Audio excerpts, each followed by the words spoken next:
Valeu, A madrasta pode registrar o enteado como filho? Pode, Pedro. Ela pode ter os mesmos direitos da mãe biológica. Só que tem algumas situações que tem que ocorrer. Ela precisa provar esse vínculo afetivo na hora de que tem dividir com o os enteado. apartamentos, não aí o urubu canta, Esse né? relacionamento de maternidade dela, Pedro, tem que ser público, né? Ela tem que atuar como mãe. Outra coisa que o Código Civil traz, ela tem que ter 16 anos a mais do que o enteado. Né? Ela tem que ser 16 anos mais velha do que o enteado para poder fazer esse registro. Os pais biológicos não precisam de autorizar. O registro, se for um benefício para a criança, a justiça vai conceder. E os direitos é como se fosse filho biológico, e a madrasta vai ter direitos e deveres como se mãe fosse, né, Pedro? E outra coisa, a partir do momento que fez o registro, ele é irrevogável. Eu registrei como meu filho, mas agora não quero mais, vou cancelar. Esquece, não pode isso. Não pode, não. É uma decisão que você vai tomar para o resto da vida. Agora, voltando aqui e reforçando esse ponto que é importante. Sempre o foco é o bem-estar do menor, é o bem-estar da criança, Pedro. Isso é igual você ir na justiça, você se separou, bem, mas eu posso pagar R$1.000 por mês de pensão. Tá bom. Mas lá na frente, se você de repente perde o emprego ou fracassou a sua renda e você passa a atrasar, a mulher volta, reclama de você, você tem que ir lá explicar. Eu não ganho mais assim, não posso pagar, senão você vai preso mesmo, é verdade? Exatamente. Tem que informar ao juízo. E outra coisa é quando o filho completa 18 anos, não está estudando, já está trabalhando. Para você parar de pagar a pensão alimentícia, você tem que ir ao judiciário. Não pode fazer por livre e espontânea vontade, não. Uma outra coisa que às vezes deixa a gente intrigado, um vizinho pode abrir uma janela para o meu quintal, por exemplo? Pode, mas tem regra, né, Pedro? Tem, né? Então, de acordo com o Código Civil, pode construir janela, terraço, varanda, desde que acima de 1,5 metro de distância para o rumo, né? E as janelas perpendiculares, aquelas que são na diagonal, cuja visão não incida sobre a linha divisória, elas podem ser abertas mais de 75 centímetros.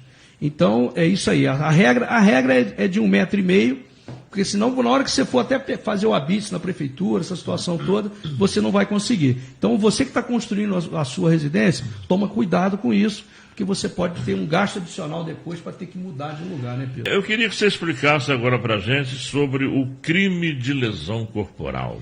Então, o crime de lesão corporal, ele está no Código Penal, no artigo 129, né?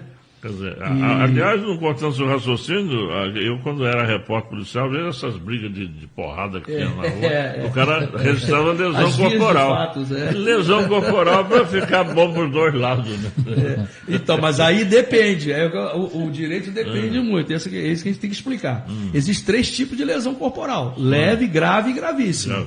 Por exemplo, a leve, que é as vias de fato, brigar, né? A pena é detenção de 3 meses a 1 ano, né? E aí agora nós vamos explicar a grave e a gravíssima. O que não for nem grave nem gravíssimo é porque é leve. Por exemplo, um soco, um empurrão, isso é em regra, se não ocasional, o que a gente vai explicar, é leve. Então a grave está no 129, no parágrafo 1º. Aí olha só, é de reclusão de 1 a 5 anos. Aí a coisa já começa a apertar. E a gravíssima está no parágrafo 2º, de reclusão de 2 a 8 anos. Né? E tem a lesão corporal seguida de morte.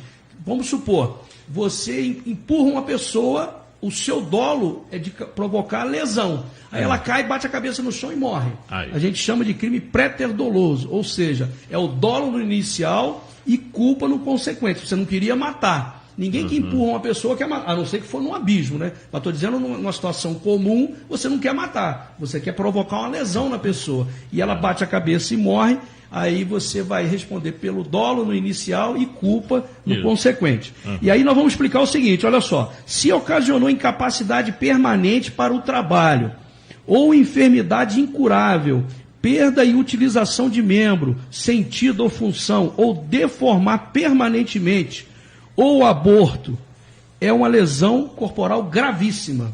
Então a pena é muito maior. Por exemplo, provocar um aborto, isso é uma lesão corporal gravíssima, você vai responder E aí a coisa é mais complicada, que é de reclusão, não é de detenção, de 2 a 8 anos. Agora, se ocasiona incapacidade para as ocupações habituais, por mais de 30 dias, isso você vê às vezes na televisão. Inicialmente o delegado tipifica como lesão leve. Aí o paciente foi para o hospital, passou de 30 dias, a lesão já é considerada grave, entendeu? O delegado tem que mudar a tipificação do crime. Então, mais de 30 dias, perigo de vida ou debilidade permanente de membro, ou sentido ou função, aceleração do parto, é a lesão corporal de natureza grave. Então, a lesão corporal existe leve, grave e gravíssima, de acordo com a consequência. Isso é muito comum, Pedro, também nos crimes de trânsito.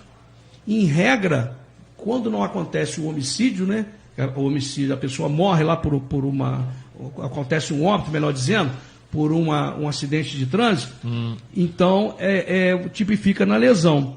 E existe uma tese de defesa muito interessante, chamada imputabilidade objetiva. Por exemplo, você avança um sinal vermelho e bate no carro de uma pessoa que ela sofre lesão. Então, o que é imputabilidade objetiva? Você, através de perícia, você prova que se o seu cliente, mesmo que ele tivesse... não vou dar o exemplo do sinal, não, vou mudar para dar velocidade. A velocidade é 80 km por hora. Aí o seu cliente está trafegando a 100. Sim. E aí teve essa lesão corporal. Se você provar que mesmo se ele tivesse 80, a coisa aconteceria da mesma forma, é uma excelente tese de defesa chamada imputabilidade objetiva. Isso tem muito nos crimes de trânsito, Pedro. E se alguém morrer em função de uma cerca elétrica, o proprietário, o dono do imóvel, será responsabilizado? Ontem aqui em Nova Friburgo não é muito comum, né? Ontem eu fui a São Gonçalo. Na verdade, eu fui no sábado e voltei ontem. Sim. Mandar um grande abraço lá na casa do Milson, que é um amigo meu, policial militar. Foi aniversário de 8 anos do filho dele. Lá em São Gonçalo é muito comum cerca elétrica, porque o índice lá de criminalidade é muito maior do que aqui. Mas, na verdade, quando você coloca cerca elétrica para proteger a sua residência, para proteger o seu imóvel, ela é considerada um instrumento de exercício. Tem que ter um aviso. Não, botar direitinho lá as plaquinhas, tudo direitinho. Então, isso é um instrumento, é um exercício regular do direito. Então, o que acontece? Exclui a antidirosidade e, por consequência, não tem crime. Então, se alguém for pular um muro que tem uma cerca elétrica e, por um acaso, ele esbarrar nessa cerca e morrer, o dono da residência não responde pelo crime, Pedro.